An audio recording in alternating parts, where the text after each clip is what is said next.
Napulot sa CCTV ang pagnanakaw sa isang grocery store sa Tondo, Maynila. Ang suspect, dating empleyado ng grocery. Nasa frontline balitang yan si Dave Abuel.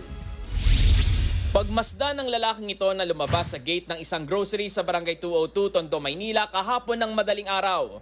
Naka-uniforme pa ng nasabing establishmento ang lalaki na may daladalang eco bag. Tumawid ang lalaki saka sumakay ng tricycle. Sa pag-alis niya, tangay na pala ng lalaki ang higit kalahating milyong pisong kita ng grocery at ang black box ng kanilang CCTV kung saan nakasave ang mga kuha nito. Ang hindi naisip ng suspect, may CCTV rin sa labas ng grocery na minomonitor ng barangay. Kaya sa pagdulog dito ng bisor ng establishmento, nakilala ang suspect na dating nagtrabaho sa ninakawang grocery. Sabi, medyo kahawig nung dati nilang empleyado na tinanggal nila last month lang.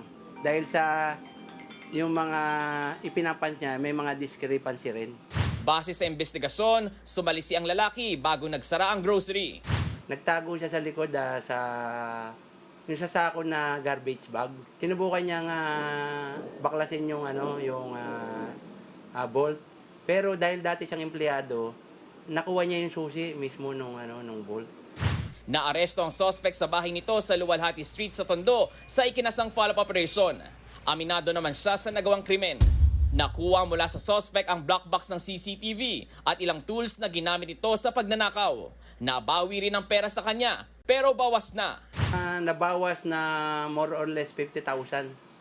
Naaminado naman siya at nakita rin naman ng management na nataya niya sa online casino. Parang lulong siya sa pagsusugal. Tumanggi nang magbigay ng pahayag ang suspect. Nakakulong na siya sa Manila Police District at mahaharap sa reklamong robbery.